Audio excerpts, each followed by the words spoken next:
My name is Obadiah Merrick. I am 47 years old, and I've worked winter road maintenance for Newfoundland and Labrador Department of Transportation for 23 years, specializing in overnight snow clearing operations on Trans-Labrador Highway Route 500, a 1149-kilometer road through remote wilderness connecting coastal communities across one of Canada's most isolated and challenging highway maintenance environments. Before we begin, let us know in the comments where you are watching from, please. Trans-Labrador Highway Route 500 extends from Blanc, Sablon near the Quebec border to Happy Valley, Goose Bay, traversing subarctic wilderness with minimal settlements and extreme winter conditions, including temperatures regularly below -30 degrees Celsius and snowfall accumulations, requiring continuous clearing to maintain this critical transportation link for isolated Labrador communities. My work involves operating heavy snowplow equipment during overnight shifts when snowfall is heaviest, clearing 100-kilometer ER sections between maintenance stations, and responding to emergency conditions that close the highway. These operations require working alone for 8 to 12-hour shifts in extreme cold and darkness across terrain, where equipment failure or weather deterioration can create life-threatening situations. This happened last February during routine overnight clearing between Red Bay and Forteau, a particularly remote 80-kilometer section, where the highway follows the Labrador coast with minimal infrastructure and no settlements between maintenance endpoints. I departed Red Bay Station around 9 p.m. in heavy snowfall with temperature at -28 degrees. Typical February conditions requiring aggressive plowing to prevent road closure. Snow clearing on the Trans-Labrador requires constant attention to accumulation rates, visibility conditions, and equipment performance in extreme cold. The work involves multiple passes over the same sections, pushing snow to road shoulders while maintaining surface conditions safe for the limited traffic that uses this remote highway during winter months. Around midnight, while clearing highway sections approximately 40 kilometers north of Red Bay, in complete darkness and heavy snowfall, I observed something impossible regarding the snow I was plowing. The snow was returning, not new snowfall accumulating. The exact same snow I'd just cleared was reappearing on the road surface behind my plow, flowing back onto the highway from the shoulder areas where I'd pushed it seconds earlier, recreating accumulation that required me to plow the same sections repeatedly without making any progress. I've operated snowplows for 23 years across various challenging winter environments. Snow stays where you push it. Cleared sections remain clear until new precipitation accumulates. Plowed snow doesn't flow back onto highways from shoulder areas. Yet I was watching snow I just cleared return to the road surface in continuous flow that recreated the accumulation I was attempting to clear. Through my plow cab mirrors, I observed the impossible snow return. Road sections I'd cleared moments earlier were filling with snow flowing from the shoulders back onto the pavement, creating accumulation identical to what I just removed. The snow appeared to be moving deliberately back onto the highway, flowing against the direction I'd plowed it, recreating road conditions that required continuous re-clearing of the same sections. I attempted different plowing strategies, pushing snow further from the road edge, creating higher berms, clearing wider shoulders, but the snow continued returning regardless of how I removed it. Every section I cleared would refill within minutes, as snow flowed back from wherever I'd deposited it, making highway clearing impossible despite continuous plowing effort. The impossible snow return persisted for approximately 2 hours. During that time, I made no forward progress on my 80-kilometer clearing assignment, instead repeatedly plowing the same 5-kilometer section as snow continuously returned to the highway regardless of my clearing efforts. The phenomenon created a situation where winter road maintenance became impossible because cleared sections wouldn't remain clear. Around 2:15 a.m., the snow return abruptly ceased. Within moments, snow I cleared stayed in the shoulder areas where I pushed it. The highway remained clear after plowing. I was able to resume normal clearing operations and complete my assigned route, making steady progress through the remaining 35 kilometers to Forteau. I filed detailed reports with Labrador Transportation Maintenance describing the impossible snow return phenomenon. Highway maintenance supervisors reviewed my documentation but had no explanation for snow flowing back onto cleared highway sections from shoulder deposits in ways that violated normal snow behavior and made winter road clearing temporarily impossible. Winter maintenance specialists confirmed that snow doesn't return to cleared roadways from shoulder areas. Plowed snow remains where equipment deposits it unless wind or mechanical forces redistribute it. But I documented continuous snow return in calm conditions where no wind or external forces existed to move snow back onto the highway against the direction of plowing operations. I contacted other snowplow operators working remote northern highways. One operator from northern Quebec mentioned a night when cleared road sections seemed to accumulate snow faster than plowing could remove it, but attributed it to extreme snowfall rates. A Manitoba highway maintenance worker described rare instances when plowed snow appeared to drift back onto highways more quickly than wind conditions should allow. The indigenous peoples of Labrador, including the Innu and Inuit, whose traditional territories encompass this region, have knowledge about snow in the north that extends beyond physical behavior. According to their teachings, snow sometimes chooses where it wants to be, demonstrating that winter elements possess intentions and capabilities that can override human efforts to control or relocate snow according to transportation needs and highway maintenance requirements. I continue snowplow operations on Trans-Labrador Highway because winter road clearing is essential for maintaining transportation links to isolated communities. But I am different now during overnight clearing in the most remote sections, when plowed snow flows back onto cleared highway sections from shoulder deposits. When continuous plowing makes no progress, because accumulation returns regardless of removal efforts. When snow demonstrates behavior, suggesting deliberate return to road surface, opposing maintenance clearing. I understand that Labrador winter conditions may include snow characteristics exceeding our understanding of how plowed accumulation should remain in deposited locations.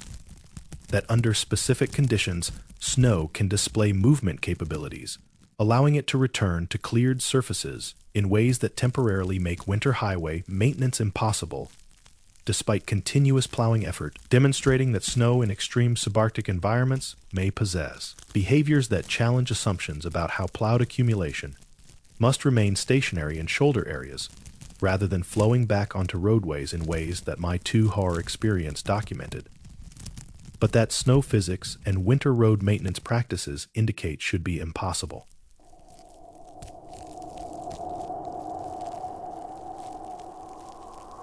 My name is Matthias Brenner.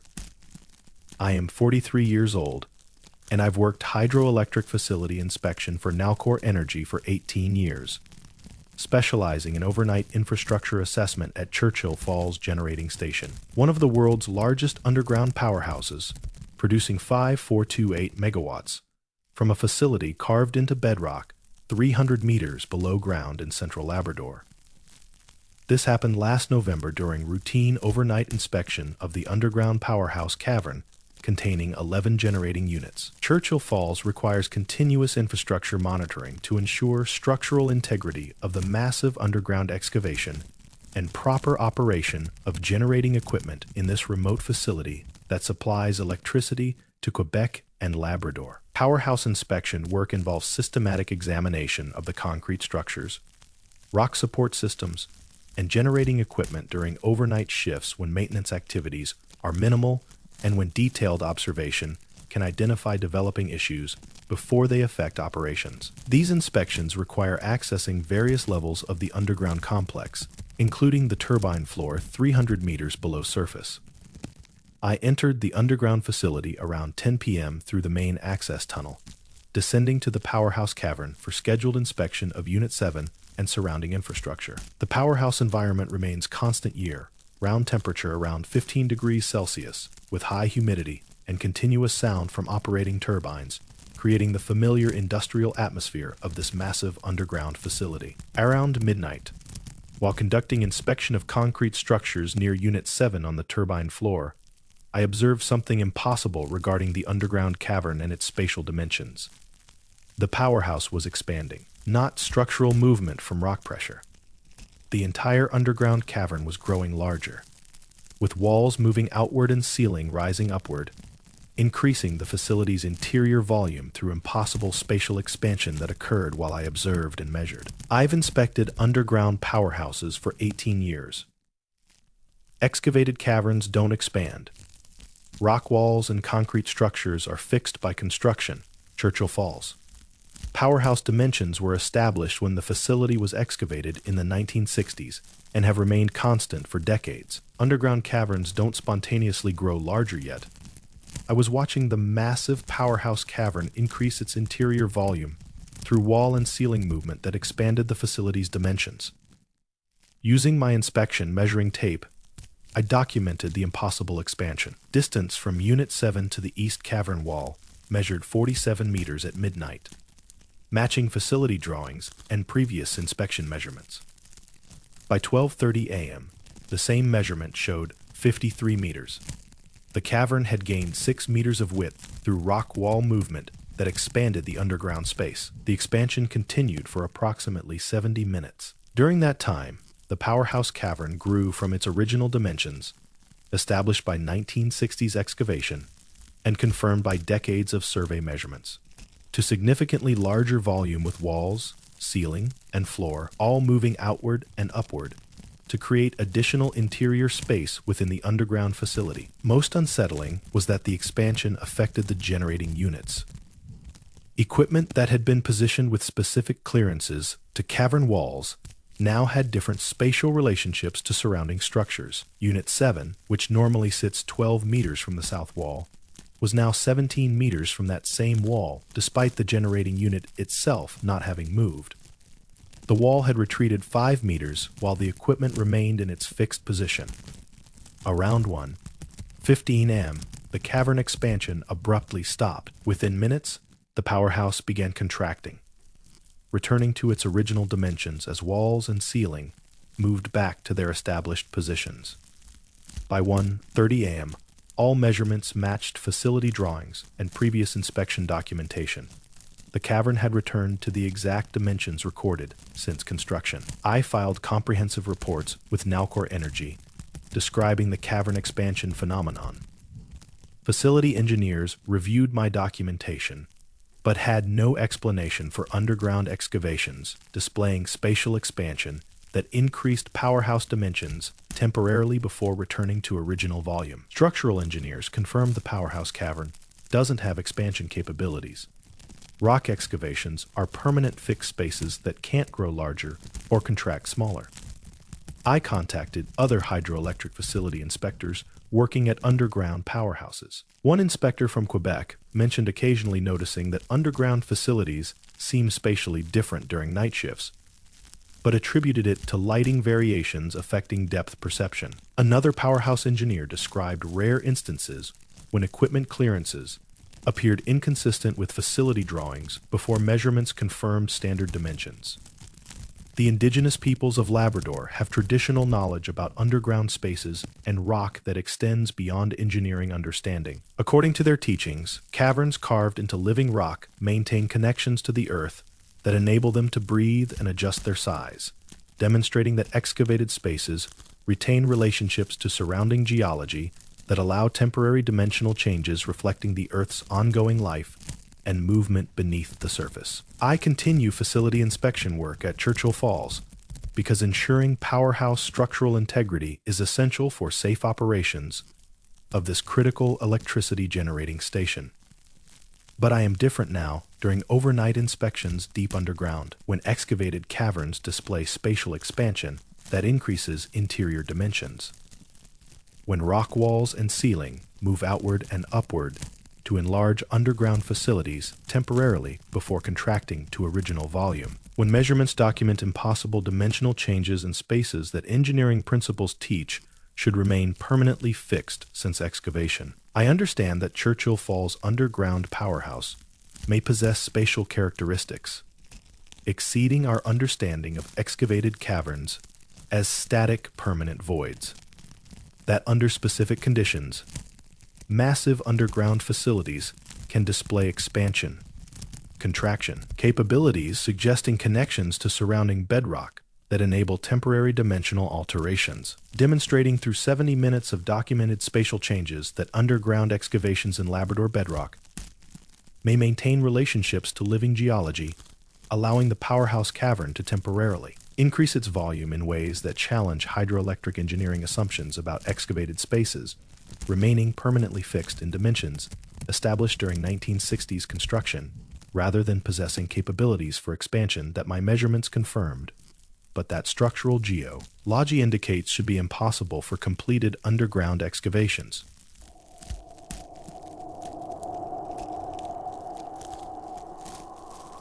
My name is Leopold Ashford.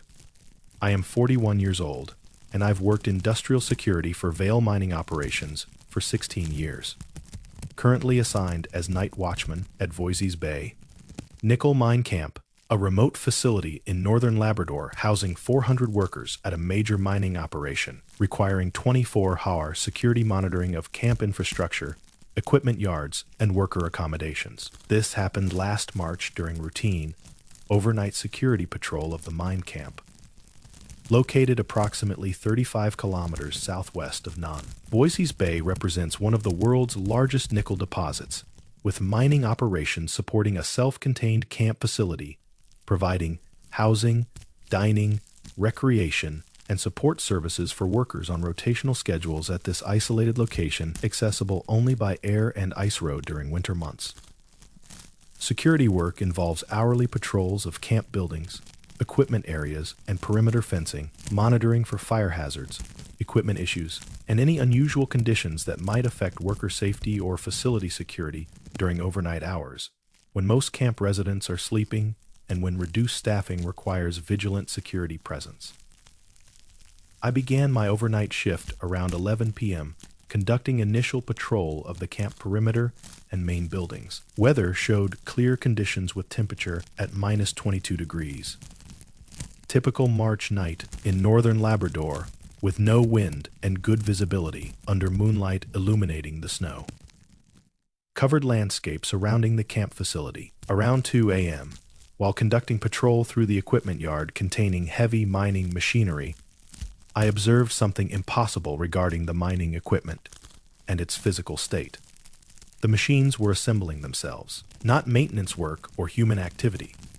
The mining equipment was autonomously rearranging its own components, with parts moving and reconfiguring without operators or mechanical assistance, as if the machinery possessed independent capability for self-assembly and component reorganization. I've worked industrial security for 16 years around heavy equipment in mining operations. Machinery doesn't move without operators. Equipment remains in parked positions until humans operate controls. Parts don't rearrange themselves. Yet I was watching mining trucks, excavators, and loaders undergoing component reorganization through autonomous movement that occurred without any human operators or external mechanical forces. Through the equipment yard, I observed detailed, impossible activity. A mining haul truck's dump body was repositioning itself at different angles, moving through full range of motion as if hydraulic controls were being operated. But the truck was shut down with no operator and no active hydraulic systems. An excavator's boom and bucket were articulating through complete movement cycles, repositioning the digging equipment as if someone was operating the controls from the cab. But the excavator was powered off with the cab empty.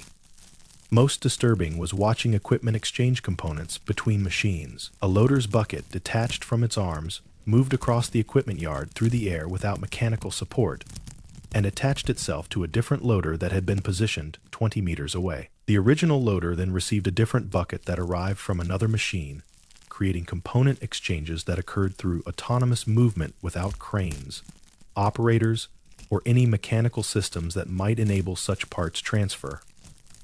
The autonomous equipment activity continued for approximately 80 minutes. During that time, mining machinery throughout the yard reorganized itself through component movement and exchanges that created different equipment configurations than had existed at the start of my shift. Trucks had different dump bodies.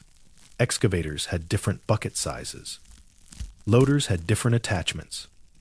All changes accomplished through autonomous mechanical activity without human operators or external assistance.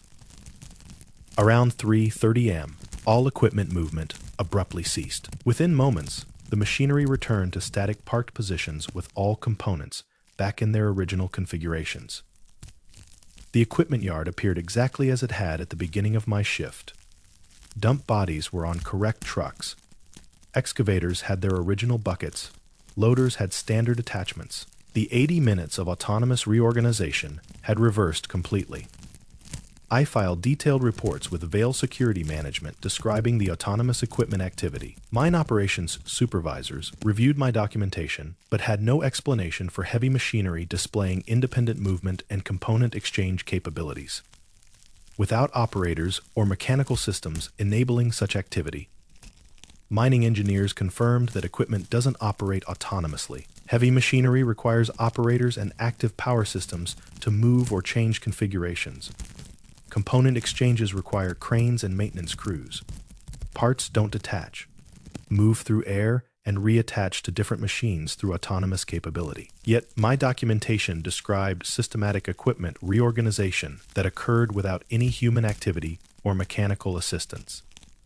I contacted other security personnel working at remote mining operations. One night, watchmen from northern Quebec mentioned occasionally hearing equipment sounds during overnight shifts when no operators were present. But investigations found machinery in normal parked positions. Another mine camp security worker described a night when equipment appeared to have been moved or reconfigured overnight, despite no maintenance activities being scheduled. The indigenous peoples of northern Labrador, including the Inuit, whose traditional territories include the Voisey's Bay region, have knowledge about how human tools and machinery can develop awareness when left in isolated places. According to their teachings, equipment used for extracting resources from the earth sometimes awakens to its own existence and reorganizes itself at night, demonstrating that mechanical tools possess capabilities beyond their designed functions when situated in remote locations where human presence is temporary and Earth's influence remains strong. I continue security work at Voisey's Bay Mine Camp because ensuring facility safety requires dedicated overnight monitoring.